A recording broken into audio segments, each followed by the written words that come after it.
I read hundreds of books over the last 10 years, but only a few of them actually changed the way that I live and work forever. If I could hand my younger self just 3 books that changed my life, it would be these. You see, ideas are powerful. And the reason why books could change your life is because they don't just give you information, they change how you think. And once you see the world differently, everything changes. The strange thing is, each of these books found me right when I needed them the most, and in ways that I could never predict it. And I can't wait to tell you my story. Before we get into the first book, I made a free guide for this video to help you apply what you're going to learn. Just comment books below and I'll send you the link. All right, let's get started with the first one.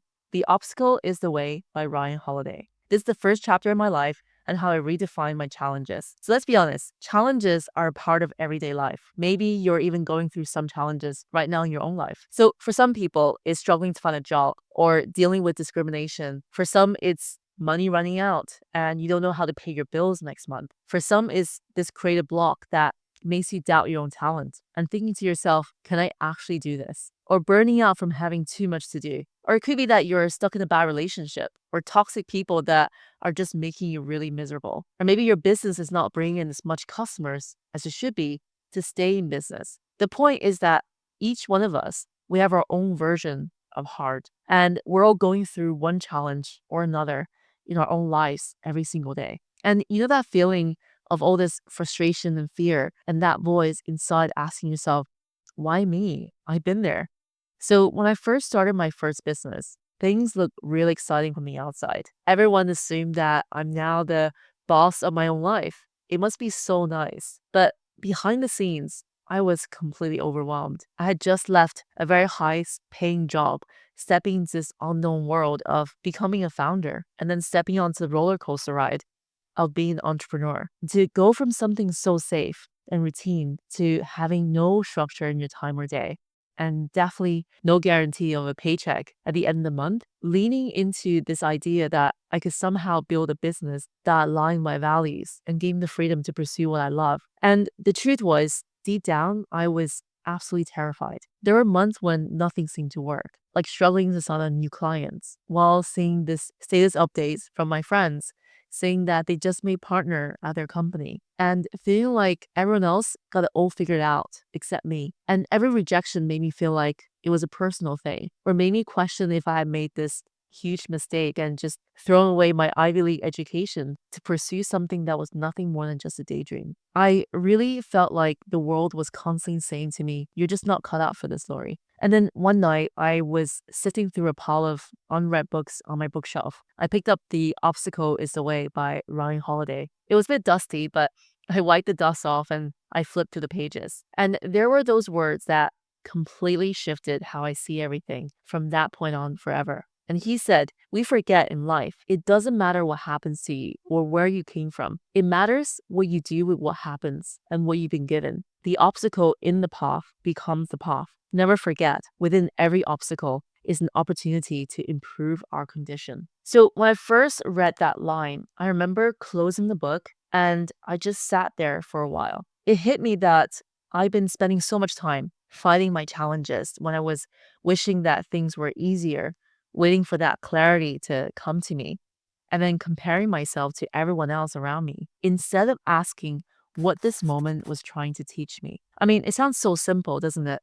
But that change in your perspective can change everything else. Because what Ryan Holiday was saying and what the Stoics had been teaching for thousands of years since ancient Greece is that you can't control what happens to you, but you can always control how you see it and how you respond. So I started to apply it to what I do every day on challenges and setbacks, things that I'm struggling with, and teaching this eventually now to my daughter as she's growing up and as any kid do, struggling with learning new things in her own life. And every time something went wrong, when a client backed out, a product launch didn't go as well as I wanted, or maybe my plans completely fell apart, I always ask myself this one question: what can I learn from this? And then each one of these issues or challenges, it became my best teacher. I started to learn from those feedbacks, and then I improved on what I was doing. So each day, instead of comparing to everyone else, I was just getting that 1% better, that tiny 1%. And it made me so much more resourceful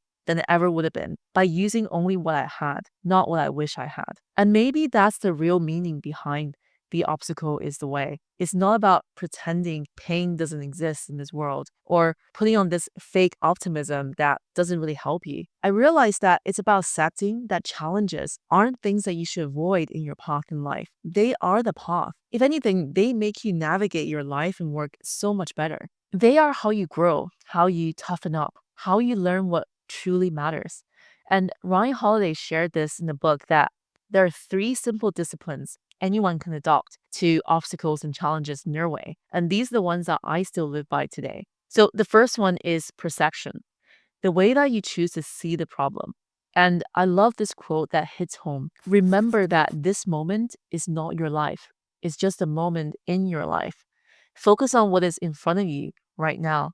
Ignore what it represents or what it means or why it happened to you. And the second one is action, this courage to take the next step, no matter how small. And I always said that you don't need to know every step, just the next one. And that's all you need to move forward in your life. And this last one is called will. That's the strength to push on when results take a lot longer than you expected. And really, this last point for me taps into patience, something that is so rare now in a world that expects instant overnight success. So, those three ideas became the backbone of my own mindset.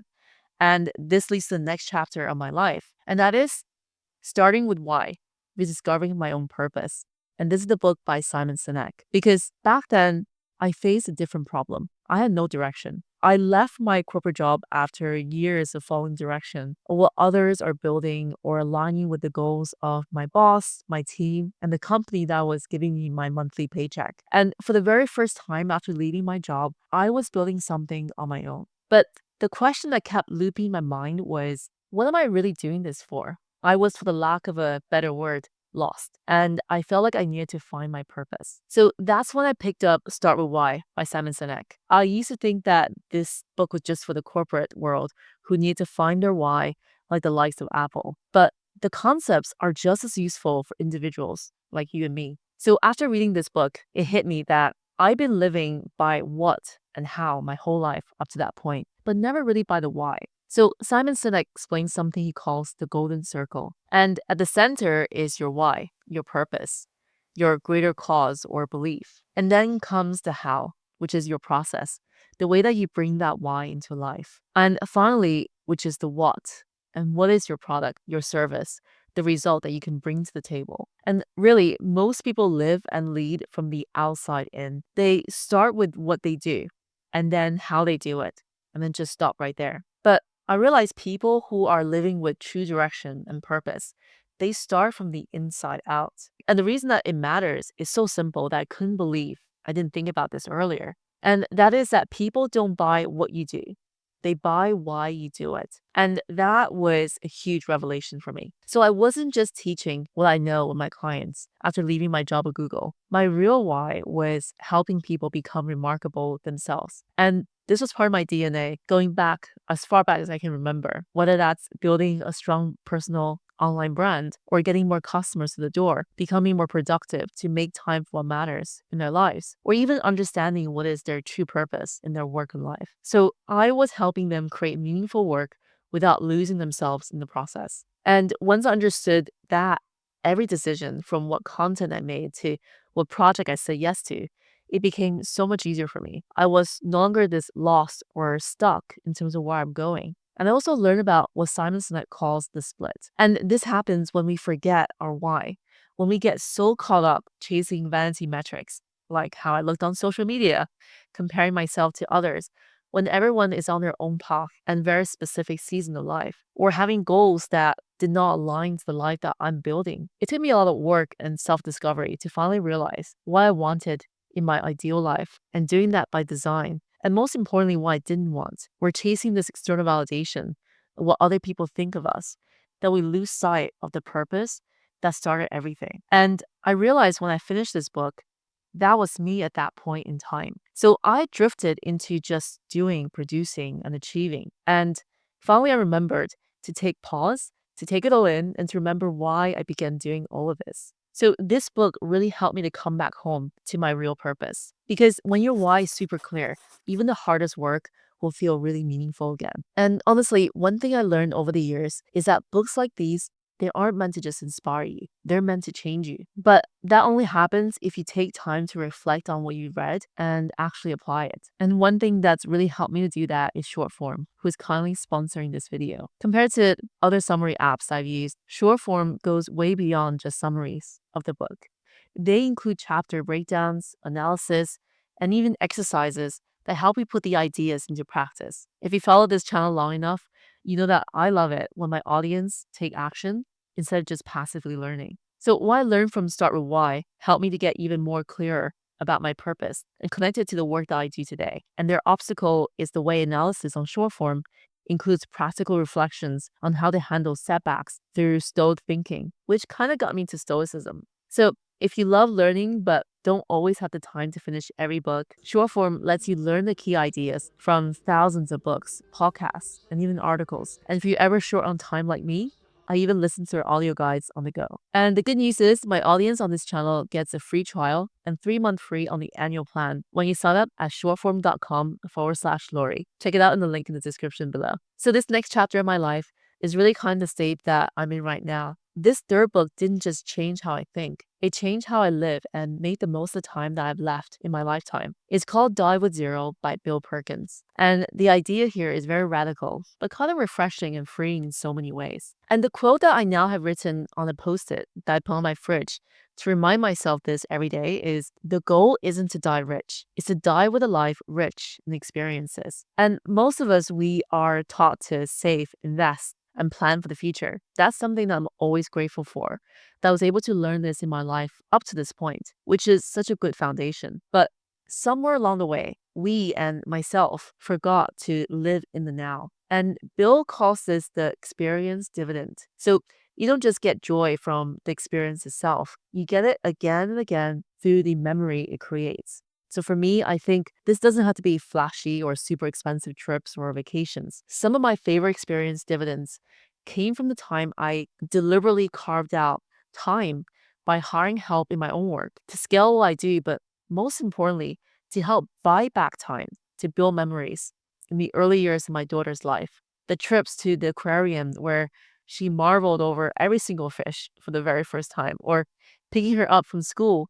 despite myself having a really busy day and seeing her happy little face coming out of the classroom because mommy was there. And to me, the value of those memories, as Bill said it so well in the book, it compounds over time, just like interest. And your definition of your experience dividend can be so different to mine, and so is everyone else's. But because in the book, Bill Perkins shared this time bucket framework, that really helped me to divide my life into decades and deciding which experience belong to each. Because there are things that your 25-year-old self can do that your 65-year-old self might be able to do or might find it a bit tricky.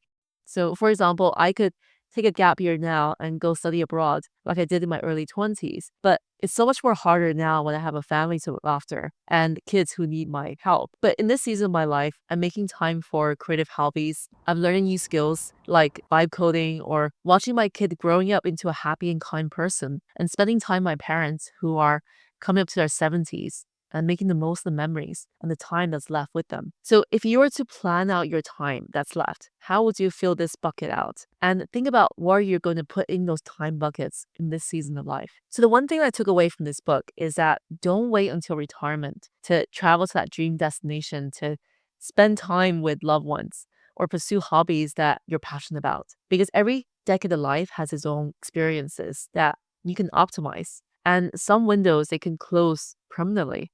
So the memories you create now will just compound in value over time, and they'll give you joy for years to come. And some of those memories you can never get back. So my daughter, for example, will only be little for such a short time before she's grown and pursue her own life. But you will only get those dividends of life if you actually live them instead of constantly deferring to someday. And that someday might never come. So start planning experiences like they were investments. A long dinner with friends, maybe some quiet mornings with your family, or that trip that you always want to go on. Because those moments, they pay emotional dividends for life. And looking back, these three books, They gave me incredible ideas that changed not just how I work, but how I see life itself in those three key chapters of my life. And before you go, I'd love to hear about a book or books that changed your life. And let me know in the comments. Or maybe you read these books and you have your own stories to tell me. Please do share them here for the others in the community. And if you enjoy videos like these and you haven't yet subscribed, make sure to click subscribe below, but also turn on notifications so you can make sure to see them in your upcoming videos going forward. And I'm grateful to have you here sharing your time with me. And I believe in the power of ideas. And one idea at the right moment can change everything. So see you in the next video.